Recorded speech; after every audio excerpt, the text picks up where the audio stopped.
Gente, hoje a gente vai conhecer a história da Mel. A Mel usa uma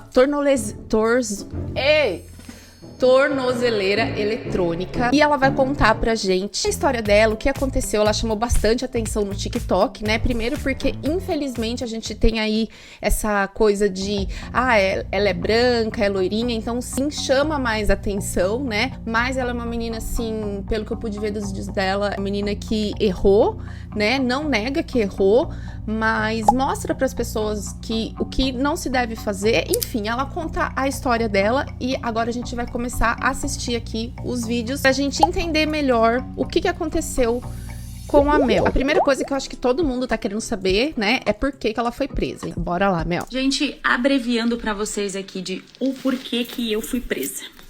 O ano era 2017, eu estava em uma outra cidade e eu estava numa casa onde tinham drogas e armas. A polícia pegou um menor na rua, deu uma prensa nele, né, e falou que a polícia já tava lá dentro da casa que eu tava, e ele pegou e assumiu, não, tudo que tem lá dentro é meu. A polícia bateu lá, aí tinha eu e mais um casal, eles encontraram drogas e armas, tá, então eu peguei tráfico e porte de armas, aí como tinha mais um casal, peguei associação, e daí como o menor tentou assumir, peguei mais aliciamento de menores. Nossa. E lembrando que, tá, nada do que tinha lá dentro era meu e do casal, só que, ou a gente pagava, né? Entrega, morre ou vai preso. Então, assim, ninguém assumiu e ninguém entregou ninguém. Foi isso, gente. Isso foi o que aconteceu com ela quando ela foi presa. Então, deu assim, pra perceber que ela tava ali onde ela não deveria estar, né? Mas não era nada dela, né? E aí as pessoas começaram a ter bastante, assim, dúvidas sobre ela. Como que é viver com a Gente, tá difícil isso. Tornozeleira eletrônica. Pois é. E aí isso chamou bastante atenção, assim, na internet. E a galera começou a fazer um monte de pergunta. Porque, assim, ficou todo mundo curioso. O que ela fez, que ela já respondeu. Como que ela vive na casa dela. O que ela pode fazer, o que ela não pode. E ela respondeu tudo, gente. Assim, numa naturalidade. E aí você vê que a pessoa tá de coração aberto mesmo, falando realidade, que não tem nenhuma encenação, não é personagem, não é nada. É realmente a história dela. Vamos ver aqui essa pergunta que eu achei bem interessante. Pode narrar a sua entrada no presídio? Você já chegou de chinelo ou te deram tudo? Então, eu fui com calça de pijama, um moletom, não, do meu cunhado, inclusive, que se eu tivesse ficado lá, ele ia me, ó. De chinelo, com o chinelo do meu pai e meia preta. Chegando lá, a gente não pode entrar com a roupa que a gente tá usando, né? Tem que usar o uniforme do presídio. Então, eu troquei toda a roupa, coloquei a roupa toda laranja, o chinelo, como não pode entrar o chinelo preto, eles me deram o chinelo deles também, que é um chinelo lá. No Brasil é laranja a roupa de presidiário?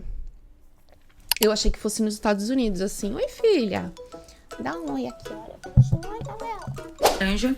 Meia também não pode meia preta. Me deram uma meia que tava ainda toda rasgada. Aonde eu estava, não pode usar roupas normais, tá? Tipo, roupas de dia a dia que a gente usa em casa. É só roupas disponibilizadas pela penitenciária. Roupa, aí pode até entrar meia e roupa. Não, eu já vi uniforme de presidiário, assim, real, quando a gente vê, sei lá, no Cabrini, nesses jornais, bege, né? Então eu não sabia que tinha cadeia que poderia usar roupa, a própria roupa, na verdade. Não sabia disso. Essa pergunta aqui eu achei demais, porque tem a ver com o que eu falei no início, dela ser branca, dela ter cara de rica e etc. Você sofreu algum tipo de hate ou represália na cadeia por ser bonita e com cara de rica? Amiga, você acha mesmo que lá dentro a gente fica com cara de rica? Que a gente fica bonita lá dentro? Não tem como. Tipo assim, a primeira coisa que eu... Ah, Mel, vai. Você é bonita. A gente sabe que você tem uma beleza diferente de todas as pessoas que estão lá dentro. Não que elas sejam feias, mas chama mais atenção. Não vem com essa. Cheguei lá e eu foi arrancar tudo os meus cílios. Então eu fiquei, tipo assim, depenada. A hora que eu me olhei no espelho, é porque tem, tipo, aqueles espelhinhos de boneca, sabe? Aquele, parece um papel laminado. Então, a hora que eu entrei pra galeria, que eu me olhei naquele negócio, gente, eu falei assim, ó, quem é você? E assim, com aquela roupa, você tá lá do jeito que dá, o seu cabelo do jeito que dá, se deu tempo de lavar o cabelo, lavou, se não deu tempo, não lavou. Ai, gente, horrível, não. Não tem. Tipo assim, elas falavam, ai, nossa, você é muito linda, não sei o que, você é muito bonita. Cheguei lá, já recebi cartinha, tudo. Mas, não é assim não, gente. Na cadeia tinha cama e colchão pra todo mundo? Colchão sim, tá? Olha. Chegou, você já recebe a roupa que você vai usar. Meu, eu achei que era que nem filme mesmo. Você chega e aí você tem que... Depois de um tempo, você consegue um lugar pra você dormir. Mas nesses filmes deles enganam muito a gente, ó. A sua higiene e o colchão. E as mantas. Por isso que é bom a gente conhecer, tá vendo? Saber como é que é. Porque a gente fica vendo filme, vendo essas coisas e a gente acha que é tudo igual filme. E não é. Né? Ou manta ou pelego. E a cama, como é que acontece? Chegou na cela. Se tiver cama disponível, você fica na cama.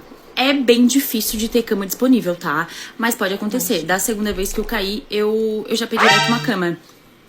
Aí, se não tiver cama, você vai pro chão, que no caso eles falam que é a praia. Aí você fica ali na praia. Até começar a rotatividade de preso, ou sai, ou muda de cela, disponibilizou uma cama. Aí, a última ali que entrou, no caso a primeira, né, que entrou, que ficou na praia, vai pra cama. E assim vai indo, tá? E sempre tem rotatividade de preso. Ah, então tem isso, mas não é igual a gente vê, realmente. É uma rotatividade ali, é conversada. É que com mulher, gente, é tudo muito mais organizado. Até na cadeia. Até na cadeia, eu tenho certeza disso. Certeza. Mais ou menos, mais ou menos. Presa dentro das celas, mudam de cela, sai, vai pra cela de trampo, alguma coisa assim sempre acontece. O poder de barganha, que é a permuta na prisão, cigarros. Então, cigarro onde eu estava não entrava, tá? Ninguém fumava, proibido. Gente, como assim? Elas não ficavam doidas, não? Porque assim, o cigarro contém o estresse. Se a pessoa já fuma, quando chegar lá, vai ficar sem, meu... Será que no cadeia de homem também não pode entrar cigarro? Mas você coloca pressão nas suas coisas, quer vender roupa íntima, conjuntinho, né? Essas coisas assim. Ali, eu acho que, tipo assim, o maior preço de barganha foi, tipo, como eu fiz. Chapéus, sapatos ou roupa usada, quem tem. Né, que eu vendi o meu óculos. Que eu troquei por comida. Aí, tipo, eu cobrei um valor X, que era um valor mais alto. Porque não tem outras coisas, assim, com valores altos, sabe? Bom, tem gente que vende manta, né, que entrou. Lençol. Mas não são valores tão altos quanto, tipo, o óculos que eu vendi. Eu vendi o meu óculos, se eu não me engano, foi por R$250. Gente, vocês conseguem enxergar o pequeno, o menos, o mínimo, que aqui a gente não liga? Assim, lógico que a pessoa cometeu um crime, ela tá lá, tudo, mas assim, eu tô falando em relação à vida mesmo, a pensar, até pra essas pessoas que estão lá, sabe? Valor a um mínimo, a um lençol, tipo, a uma coberta. Não cometam crime, hein? Porque, olha, não é fácil pelo jeito, não deve ser muito fácil, não. Bom, até agora ela respondeu perguntas aí sobre como era dentro, né, da prisão. Agora ela vai começar a responder perguntas sobre a prisão domiciliar, e ela tem uma filhinha. Tá? Então vão ter algumas perguntas que vai falar sobre a filhinha dela e ela mesma vai poder explicar aqui pra gente tudo o que aconteceu em relação à filhinha dela, o pai da filhinha dela, várias coisas. Então, bora lá, vamos ver essa daqui, ó. Tô na prisão domiciliar, tem que ficar dentro do portão pra dentro. Beijos, sou nova aqui, beijos, meu amor.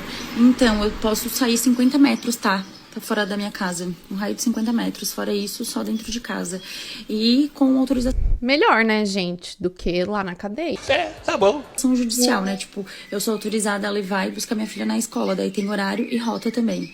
Fora isso, apenas dentro de casa. Ou nos 50 metros, né? Mas daí eu vou fazer o quê? 50 metros fora de casa. Aí fico só dentro de casa mesmo. Não tem realmente muito o que fazer, né, com 50 metros. Mas, legal, ela pode levar a filhinha dela na escola. Então, assim, ela já tem uma participação, né, com a filha. E isso é muito importante, sabe? Às vezes a gente acha que não. Eu posso dizer por mim mesma, eu não tive participação da minha mãe, assim, uma mãezona, não tive. Então, isso fez muita falta na minha vida, como adulta. Então, isso é muito importante pra filhinha dela. E tem uma pergunta também que fazem sobre...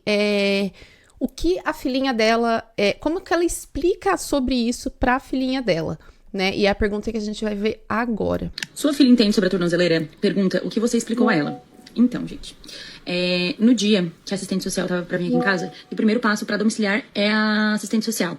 Eu sentei, eu conversei com ela. Gente, assim, a minha filha, ela é o extremo da inteligência, tá? Eu sentei com ela, conversei, filha, vai acontecer assim, assim, assado. A mamãe talvez tá em prisão domiciliar. A prisão domiciliar é assim, assim, assado. A mamãe não pode mais sair. A gente tem pra aproveitar agora e depois a gente não vai, eu não vou poder mais sair de casa. Quando você sair, vai sempre ter alguém pra levar você. Talvez a vovó venha, a vovó te leve pra passear, o titio, a titia, né, os dindos, enfim. E ela super entendeu. Pra vocês terem noção, gente, no dia que a assistente social veio aqui em casa, a gente foi no mercado depois e ela no meio do caminho, mãe, para! Eu disse, que foi, guria? Tá doida? Aí ela assim, mãe, a gente tem que voltar embora, você está em prisão domiciliar. Ai, e eu que falei, bonitinha. não, filha, ainda não, ainda pode levar uns dias, pode demorar um pouquinho, a gente ainda pode sair. Ela disse, tá, então tá bom. E ela fala pra mim às vezes assim, ai mãe, eu não sei o que, você tá em prisão domiciliar, né? Eu falo, sim, a mamãe tá em prisão domiciliar, mas ela, gente, ela não fica me questionando, ela não fica pressionando pra sair, ela não fica pedindo pra sair, sabe? Super tranquilo, real. A mente da criança dela saber, né?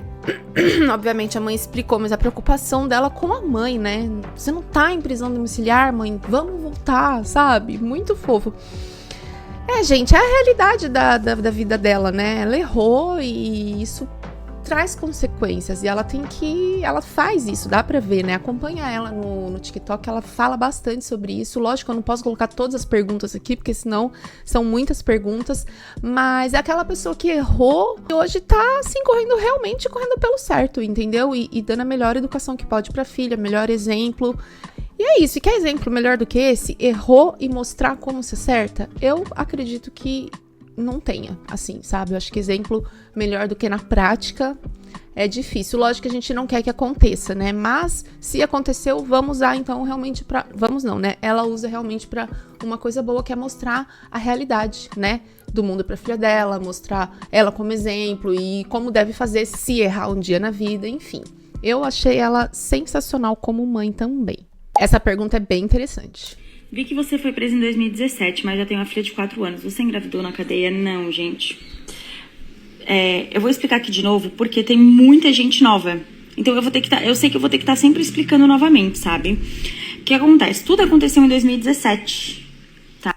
Gente, eu vou falar, quando vocês entrarem assim em uma conta que a pessoa tem um nicho e o nicho dela é mostrar o que aconteceu com ela, ao invés de fazer a pergunta ali, uma pergunta que você tem dúvida, pode ter certeza que alguém já teve essa dúvida. Então dá uma voltada, dá uma lida nos comentários, pra pessoa não ter que ficar toda hora explicando a mesma coisa. Deixa a preguicinha de lado, lê legenda, lê as coisas pra entender melhor. Muita gente não entende muitas coisas porque não lê, não quer ler, tem preguiça de ler. Tá, mas em 2017 eu fiquei 2 meses presa e saí em liberdade provisória. Nesse tempo que eu estava de liberdade provisória... nesse tempo dela... a gente sabe o que aconteceu, Mel. Eu casei, eu tive filha, eu refiz a minha vida. Gente, desculpa.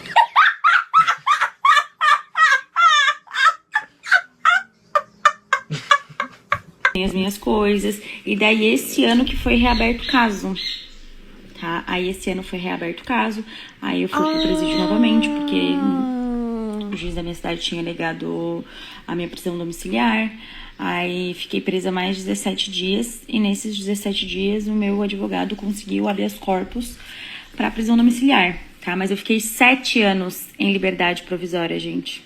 7 anos. Putz. Ela aconteceu lá o que aconteceu na vida dela. Aí ela ficou presa um tempo. E aí depois ela foi solta. E aí ela ficou 7 anos na rua. Ela ficou 7 anos vivendo normal, como eu, como você, como qualquer pessoa aqui. Aí do nada reabriu, não sei se é do nada, né, mas eu nem sabia que isso podia acontecer. Reabriu o caso dela e ela foi presa de novo. Pra pessoa tá há 7 anos, é o que eu falo toda hora. Errou? Não tá certo, errou. Mas pra pessoa ficar solta 7 anos, sinal que ela tá correndo pelo certo, ela tá indo pelo caminho certo. E aí, de repente, volta e ela com a filha. Então, assim, ela teve a filha, ela casou nesse tempo, né? Eu achei que ela tinha saído, assim, só um pouquinho, sabe assim, alguns dias. E aí tinha, e aí tinha engravidado, entendeu? Mas não, Mel, desculpa. Você realmente casou e tal, e teve a filha. E também, se tivesse acontecido isso... A gente é muito livre, graças a Deus, não é? E aí, do nada, ela tem que voltar pra cadeia. E aí ela ficou mais 17 dias, se não me engano, que ela falou. Mas vocês imaginam o que é isso? O que são 17 dias dentro de uma prisão? Ah, gente, é complicado, né? Mas vamos lá, vamos ver mais aqui alguma perguntinha. Porque tinham achado que ela tinha engravidado na prisão. Eu também achei agora, na verdade, que ela tivesse engravidado na prisão. Você usa roupas que deixam sua tornozeleira exposta ou prefere cobrir? Gente, assim, eu não saio de casa, né? Então, eu não me preocupo muito com isso. Em casa, não me preocupo nada. O único lugar que eu posso ir é na escola da minha filha, levar e buscar ela. Eu também não me importo muito não, tá? É uma escolinha aqui do bairro, então, tipo assim, todo mundo meio que se conhece. Mas, quando eu puder começar a sair, eu acredito que, dependendo do lugar, eu não vou querer mostrar, tá? Eu não acho legal, tipo, tu ficar esfregando. É, gente, é meio óbvio isso, né? É complicado. Na cara das pessoas, sabe? Eu acho que não existe uma necessidade de fazer isso. Tipo assim, eu vou num shopping. Eu vou botar uma roupa mais comprida, né? Pra que eu vou pro shopping ficar mostrando a minha tornozeleira? Eu vou num lugar mais tchan. Não, gente. Não. Vou tapada aí. Que ela é sensata, né? Não é que ela tem vergonha, que ela é uma mulher totalmente sensata. Você vê que, assim, na verdade, isso deveria ser o normal. Poderia ter um trabalho registrado se fosse home office? Posso trabalhar em home office, eu posso trabalhar fora também. Com autorização judicial, tá? Com horário pra ir e vir e monitoramento, porque eu já tenho tornozeleira, né? Só que o que acontece? Se eu trabalhar fora, eu tenho remissão de pena. Que A filhinha dela. 3 dias trabalhado, eu ganho 1. E em casa, aí eu não tenho remissão de pena, tá? Mas é bem difícil conseguir emprego, gente, fora, porque assim, é muito raro quem contrata uma presidiária, né? Usando tornozeleira. É bem complicado. Tá louco. Mas dá sim. Meu, assim, isso é muito complicado, porque, assim, esse preconceito, eu até entendo que as pessoas têm esse preconceito. É que cada pessoa é de um jeito. Tem pessoas que vão sair e não vão cometer de novo o crime. Tem pessoas que pode ser que cometam. Então, assim, é muito difícil pra quem vai empregar também, né? Como é que vai confiar na pessoa? Aí a pessoa já vem com aquele preconceito, né? Então, assim, são dois lados completamente compreensíveis. O dela, que tô falando no caso dela, tá, gente? Dela que quer trabalhar, que é mãe, que de novo, que fez besteira na vida, mas tá ali, firme e forte. E o empregador que fala assim, meu, tá, mas e aí? Não conheço, ex-presidiária, enfim, deve ser muito complicado, mas a gente vê que ela também tem isso bem consciente, né? Tanto que você vê que ela tá de boa, porque, meu, já é difícil conseguir sem ser presidiário. Imagina sendo presidiário domiciliar, você não consegue, é muito difícil mesmo. O pai da sua filha sabia que você tinha esse processo? Sim, gente. Eu conheci ele, se eu não me engano, foi numa sexta-feira à noite. No sábado, de tarde, ele já sabia sobre esse processo, tá? Eu falei pra ele, né, porque como a gente se conheceu e a gente já se gostou, eu achei que era bem essencial eu falar pra ele, né? E ele não teve problema nenhum, tá? Foi super tranquilo. As pessoas que você se envolveu no passado e que te levaram à prisão nunca mais te procuraram? Algumas pessoas estão presas, tá? Tem uma pessoa que eu tenho de vez em quando contato. Ainda ri da minha cara dizendo que me deixaram famosa, tá? E assim, mas eu não guardo mágoa, eu não guardo rancor. Eram muito amigos meus, hoje a gente tá tudo afastado. Mas assim, lá no fundo do meu coração eu amo ainda, tá? O casal, que muita gente me pergunta também, que eles eram um casal, né? Não são mais desde aquela época. A menina, eu não tenho contato com ela. Eu acho que então, porque ela falou que tinha gente com ela, acredito que deveriam ser essas pessoas que ela tá falando, né? Eu não sei dela, não faço ideia se... Eu sei que ela tá viva, só. Eita. De resto, eu não sei mais nada, tá? E o rapaz, eu tenho contato daí com a esposa dele. Com a esposa dele, assim, de vez em quando a gente troca mensagem, vê como é que tá, aconteceu alguma coisa. E é isso, gente. Mas de resto, assim, de boa, tá? Não guardo mágoa de ninguém. Você já foi ameaçada? Tem medo de algo? Adoro acompanhar você. Muito obrigada. Amiga, se você já teve alguns relacionamentos e você nunca foi ameaçada em nenhum deles, você se relacionou errado. O quê? Como? Brincadeira, tá? Ai, brincadeira, que susto. Isso aqui é só uma brincadeira, mas sim, eu já fui ameaçada em um relacionamento meu antigo. Tá? Naquele que eu tenho a tatuagem que eu já mostrei pra vocês, ele me ameaçou. Disse que estaria no mesmo lugar aonde eu já ia. Eu acho que essa pessoa, essa pessoa que perguntou, ela quis perguntar em relação ao que aconteceu, não o que ela tá falando, mas tudo bem. Ela entendeu isso e tá tudo certo. Óbvio que eu vou. Não vou deixar de ir por causa de ti. Nunca, jamais. Aí ele fez uma ameaça grave comigo. Aí eu fui lá, peguei algumas pessoas e disse: está acontecendo isso, aquilo, outro. Aí eles foram lá e falaram assim: se você dirigir o olhar pra ela A bicha é como? Vai, brincando. uma vez, tudo que você prometeu que faria com ela, faremos com você. E ele nunca mais dirigiu os olhos pra mim. Isso há muitos anos, tá? E a única coisa que eu tenho medo é a minha filha, tá? Acontecer alguma coisa com ela ficar doente. De resto, De resto, gente, eu não tenho medo de nada e nem de ninguém, tá? Ela já é vivida, né, gente? Ela já deve ter passado aí por várias situações, ela já deve ter vivido bastante. E aí, realmente, né, o medo fica blindado, ele blinda, né? Eu tenho pra mim que o medo é uma coisa assim, se você passa medo uma vez ou outra, você tem mais medo sempre. Agora, se você tá sempre ali passando perigo, digamos, e medo, e você meio que acostuma com aquilo e realmente você não tem mais medo. Sabe assim? Isso é muito óbvio. Né? Se você anda de skate, tem medo de mandar uma manobra por causa da altura da manobra, você vai perdendo aquele medo. Uma hora você manda aquilo brincando.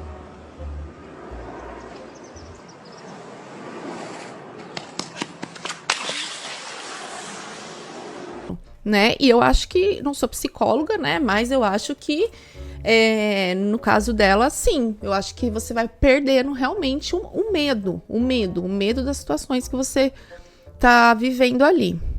Mãe dela, vamos ver. Como foi pra você, como mãe, ver sua filha Ai, errando? gente, eu não acho graça, Achou tá? que falhou como mãe? Não, eu tive 4 filhos, só ela que errou, então o problema era dela, não era meu. Como é que pode eu ter errado se 3 deram certo e só ela que deu errado? Isso mesmo! Boa, Gente, mãe, não, assim, mãe, ela faz ali o que ela pode fazer pelo filho, né? Mas o que a pessoa vai fazer depois, eu acho que depende muito da personalidade da pessoa, do jeito que a pessoa é criada. Não, aí também já tô me contradizendo. Eu acho que depende muito da personalidade da pessoa também, da convivência, como é que vai ser. Assim, eu acho que deu ali 12, 13, 14 anos, é ali que você vai começar a decidir com qual turma que você vai andar, entendeu? O que você vai gostar ali. Então, assim, cuidado com essa idade aí. Ou talvez até um pouquinho mais tarde, não sei, mas é ali. O perigo tá ali, gente, mas tudo bem. Não, tudo bem não. Tudo péssimo e errado, né? Aí, a Mel conseguiu uma liberação pra poder ir no mercado, né? Depois de 6 meses em casa, ela conseguiu uma liberação pra ir ao mercado. E aí, uma seguidora fez uma pergunta que eu achei sensacional, que ela perguntou, assim, no meio da pergunta, o que a Mel achava se ela tinha se assustado com o aumento dos preços, né? Eu achei, assim, uma pergunta super original. Mel, você ficou quantos anos sem ir ao mercado? E qual foi a sua reação em relação aos preços? Te adoro, você é maravilhosa. Muito obrigada. Amém. Eu não cheguei a ficar nenhum ano, tá, sem ir no mercado. Eu fiquei 6 meses sem poder ir no mercado. E a sensação que eu tive, gente, a primeira vez antes de eu sair de casa, meio que me deu uma crise. Eu não queria ir. O meu sentimento era, a minha sensação era de eu ficar dentro de casa. Não é pra menos, né? Eu entendo super. E eu me esforcei realmente pra ir a primeira vez, tá? Juro pra vocês. Eu acho que eu tô tão acostumada a ficar dentro de casa que eu não queria ir. Me deu meio que uma crise de pânico, mas eu fui. Foi super tranquilo, tá? Lá no mercado foi super tranquilo mesmo. Em relação aos preços, eu fazia bastante compras já pelo iFood. E sempre tinha pessoas que iam fazer compras pra mim no mercado. Então, então ela já sabia e eu já como já tava o assim, preço. Os preços que tá as coisas, tá? Mas porque na verdade no mercado, graças a Deus. A gente tá achando aqui que ela tava presa na cadeia. Não, ela não tava, ela tá em casa, né? Então agora eu dei aqui uma meio emburrecidinha aqui. Gente, eu era viciada em ir no mercado. Eu amo ir no mercado. Amo mesmo. Quem não gosta, não é mesmo? Ai, eu também. Não, hoje em dia eu não gosto mais de ir no mercado, sabia? Não gosto. Ai, me dá uma gastura, uma preguiça. As pessoas às vezes perdem a mão das perguntas, né? Mas vamos lá. Eu acho que vocês tão criativos e tão curiosos ao mesmo tempo. E eu só vou responder os vizinhos. Só vou responder por que essa é uma pergunta de uma mulher. Amiga, eu só tenho uma coisa pra dizer. Eu não tô morta. Não tô morta, não. Tô presa, não morta. Deu pra entender, não é mesmo? Aí, gente, aconteceu uma coisa muito boa com a Mel esses dias atrás. Eu não sei exatamente quando foi, mas foi por esses dias. Acho que eu vi antes de ontem, se não me engano, tá? E eu vou colocar aqui pra gente finalizar esse vídeo e ficar feliz junto com ela. Porque é muito emocionante, né? Ver uma pessoa assim que nem ela voltando a vencer na vida e voltando a poder viver, né? Como uma pessoa normal, digamos, como uma cidadã. Assim eu quero dizer, entendeu?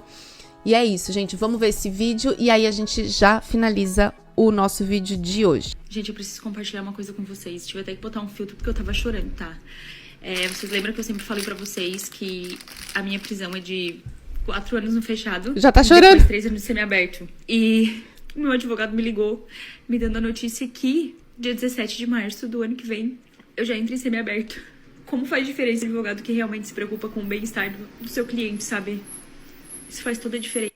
E, gente, aqui foi a hora que o Dr. Geilson tava falando pra mim, eu tava sem acreditar. Eu tava explodindo. Então, gente, assim... Que legal, ela colocou... Para o semiaberto, em 2028, conseguimos a vitória pra sair pro semiaberto, dia 17 de março de 2026. Isso são 2 anos a menos, 2 anos a menos. Isso que, essa foi a nossa primeira vitória, tá? Foi a nossa primeira vitória. O Dr. Geilson, ele tá correndo atrás de outras vitórias, né, que eu sei que a gente vai conseguir. Ai, você merece E eu vou falar muito, pra vocês, Mel, tá? Eu passei por muito, vários muito, advogados muito. Depois que meu caso foi selado, e eles falavam basicamente assim: já passou por trânsito julgado, o que era pra ter feito antes, agora não tem mais nada o que fazer. Só que o Dr. Geilson, ele veio falar comigo, ele falou assim: ó, tá tudo errado. Não, eu não aceito. Eu não aceito e tu também não deve aceitar. Vamos entrar? Antes de ele falar comigo, ele já tava o meu caso todo montado. E eu falei, tá, sem muitas esperanças. A diferença de quando você tenta fazer alguma coisa, né? Quantas vezes você já ouviu na vida, eu não vou tentar porque fulano fez e não deu certo, Beltrano fez e não deu certo. Gente, vai, tenta. É questão de inteligência, sabe? Não questão de inteligência da pessoa que não conseguiu, mas é questão de inteligência de pensar assim, não deu certo uma pessoa, não deu certo pra outra, mas vai dar certo pra mim, entendeu? Vai e tenta. E aí você tem que ter atitude, a tal da proatividade, querendo ou não, né? O advogado, ele foi proativo, ele foi, além de fazer o trabalho dele bem feito, ele fez com amor, né? Com amor. Esperanças, né? Porque assim, não dá pra ficar criando muita expectativa. E eu vou falar pra vocês, tá? Ontem, a hora que ele me ligou, eu fiquei tipo assim, será, gente? Será? E cara, o que era pra eu sair em 2031, mas com as vitórias. Gente, 2031, ela... Menina, por causa que eu tava junto. Mas com os planos que a gente tá, assim, de remissão, não sei. Será que a virada do ano já passa por aí? Será, gente? Que o ano que vem já tô livre? Ai, que bonitinha, meu. Eu espero, Mel. Eu espero realmente, de verdade, que você esteja livre, assim, e na hora certa, na hora que Deus quiser que você esteja, você vai estar. Eu tenho certeza que Ele tá te preparando, assim, pra um mundo, assim, pra uma situação, pra alguma coisa muito boa que vai acontecer, que você tem que estar preparada pra ir ao encontro disso, sabe? Assim, então, meu, muita fé em Deus, sempre correndo pelo certo, cabeça, mana, consciência, juízo, tá ligado? Por favor. E agora, assim, com a sua filha, eu não tenho filho, mas eu imagino a força que deve dar ver a sua filha e falar, não, agora eu vou mais ainda, né? E é isso, gente. Mel, um beijo pra você. Espero muito que você veja o vídeo. E você, eu quero saber qual que é a sua opinião em relação à situação da Mel. Se você acha que não é certo a prisão domiciliar, dá a sua opinião, entendeu? Você pode dar a sua opinião, você tem a liberdade de expressão, então você pode dar a sua opinião. O que não pode é atacar as pessoas, julgar, isso não pode, né? Ou se você também tá feliz, assim, que nem eu, pelas conquistas dela, por tudo que vem acontecendo, e por ver, assim, que funciona em algumas vezes, né, esse sistema carcerário que é tão perdido, assim, e não só no Brasil, em muitos lugares, né? Mas é isso, gente. Espero que vocês tenham gostado do vídeo. Deixe sua opinião, se inscreve no canal e tamo junto. É nóis!